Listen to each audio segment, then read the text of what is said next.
Hi guys, Arthur here from Homeowner DIY. In this video, I am going to troubleshoot a rattle in my 2000 Honda Civic. Now, it doesn't really matter what make and model of the car is, you're going to follow the same fundamental process. Now, here's a spoiler alert. This rattle is a heat shield. The reason I know this is because I've already dealt with this a couple times before. The sound is the same and the same type of pattern is the same as last time. When it comes to diagnosing sounds, there's a couple things you have to look at. First of all, what does it sound like? Is there a pattern? Are you moving when you do a certain thing? Do you hear something? Does the engine need to be warm before you start hearing the sound? These are all types of things that you need to keep in mind when trying to diagnose something. Now, when you take a car to an automotive shop, once again, they can tell you whatever they want. Oh, it took us 2 hours to figure out where this is coming from when it might have been just 5 minutes. But the goal of this video will be to go over the things I've learned over the years with this stuff. Guys, check out this card here. That is the ball joint that I did in the same car. You'll hear a different type of sound with that, and when I ran into that problem, it was when I'd be going over bumps and going up and down with the suspension. So with that in mind, what we'll do now is we'll listen to the sound that we have. Alright, so this is the car at idle. I can already hear the rattle, but what I'm going to do is I'm going to lightly touch the gas.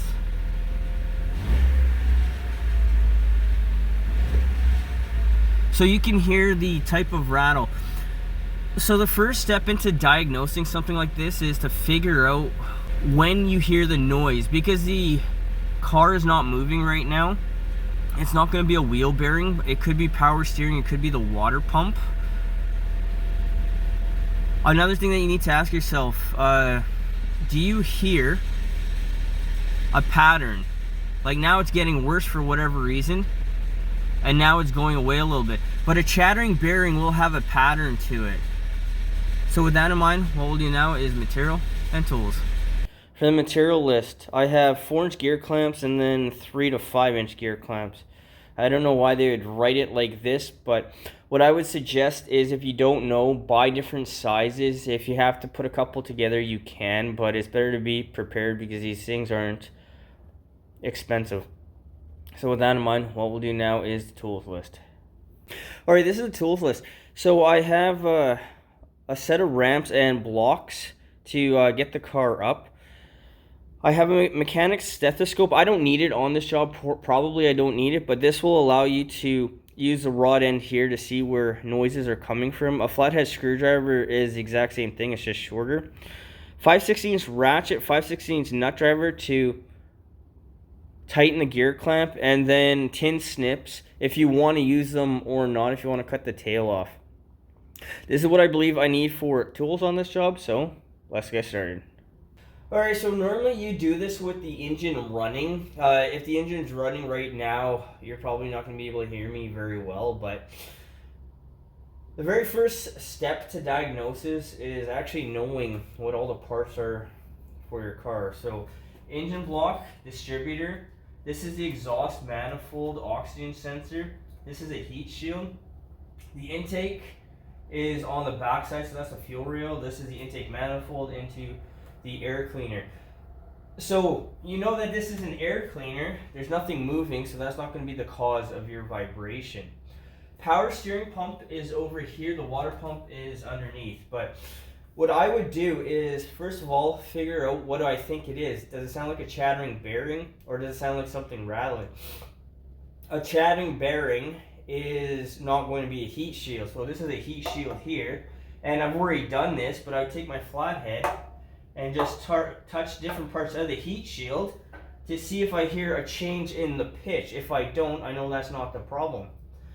Same thing with the distributor. Just touch different parts, go around the engine, and see if you can figure out what the problem is.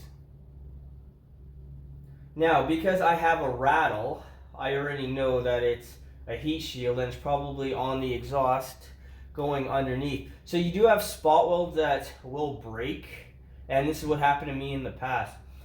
So I'm going to address what I think is the cause first, and then we'll test and see if that fixes the issue or not.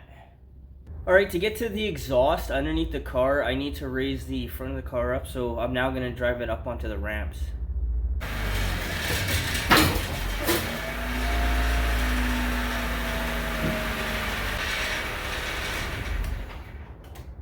Alright, so this is the exhaust pipe that goes down. So this is a heat shield. You can see how it's corroded. I have a gear clamp here. You see how it goes down the line. I have 2 gear clamps there. So the bottom heat shield down there has now rusted out. But what I'm going to do is I'm going to start the engine, and then I'm going to take my flathead and then touch these different pieces and see what is rattling. It could be this here. It could be that down there. Now, one thing about an exhaust system, it's made with pretty crappy material. The idea is that as it rusts out, you can break it apart fairly easy, but a loose or broken heat shield is a very common thing, at least in my opinion it is. But what I'm going to do is I'm going to start the car. It'll be running at idle, and I'm going to touch a couple different areas, and we'll see what is happening here. Now, keep one thing in mind: this car is low to the ground, and the exhaust system is going to get hot. So be careful that you don't touch anything and you don't get burned. And this is when gloves also help. So this nut here is vibrating.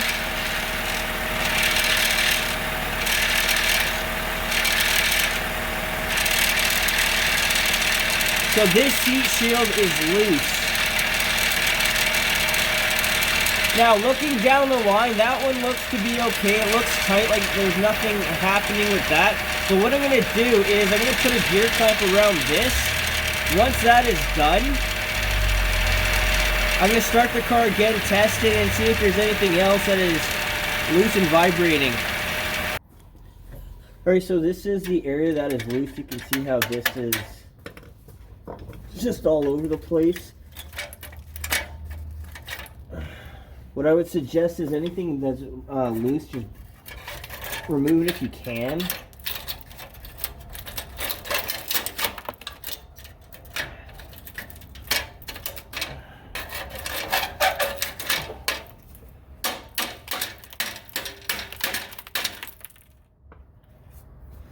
Well, you can see how much other stuff is loose. So the top one over here seems to be okay, or in better shape for that matter.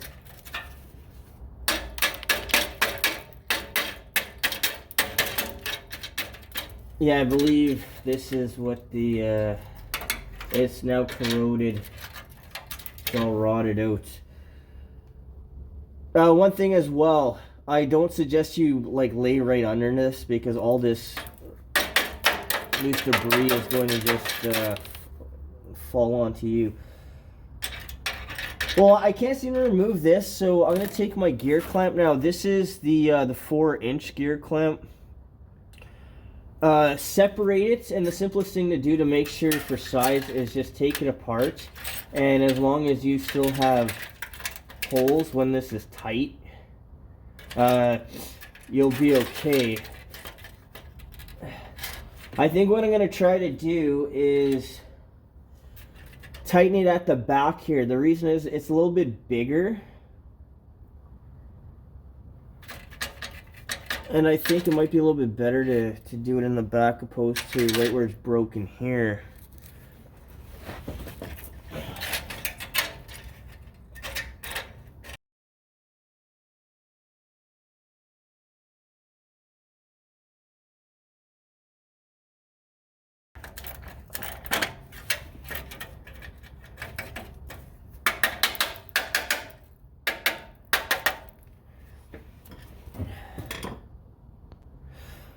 Okay, so with the gear clamp now tightened on, what I'm going to do is I'm going to start the car and we'll see if we notice anything.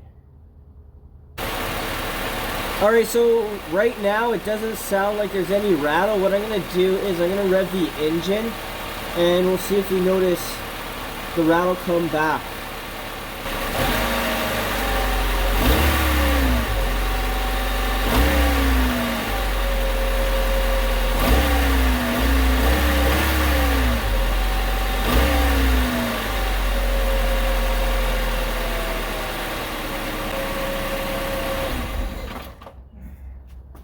All right, so I didn't notice anything else. So I believe this was the reason for the rattling. So a rusted out heat shield is fairly common. I mean, I've got a band here, I got a band here, I got one there, I have one there. So this one, both of these I've already fixed.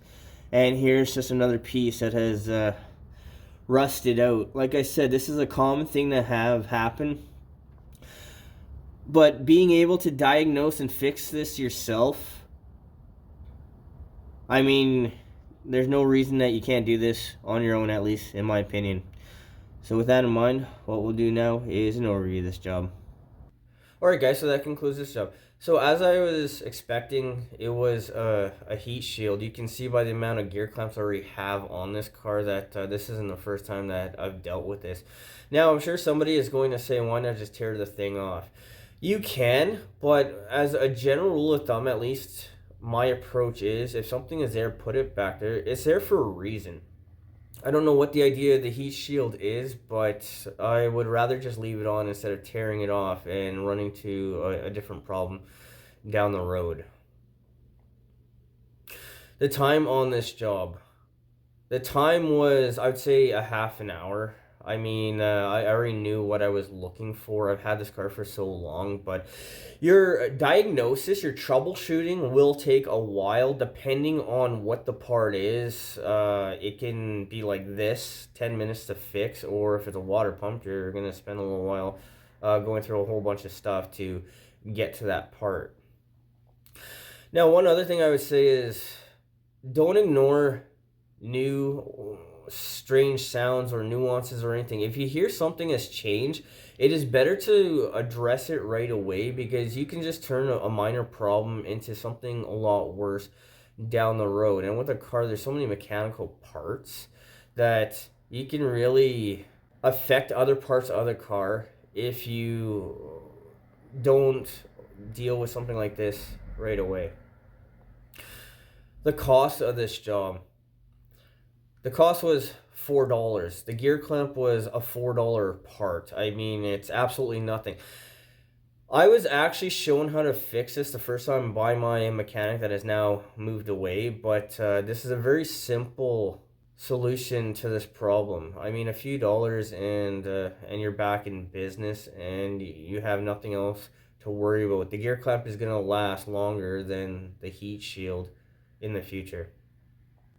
Guys, I hope you enjoyed the video. I hope you learned something. I hope something here is going to help you on your project when you need to go ahead and do that. Guys, until next time, please hit the like button, subscribe, and I'll see you on the next project.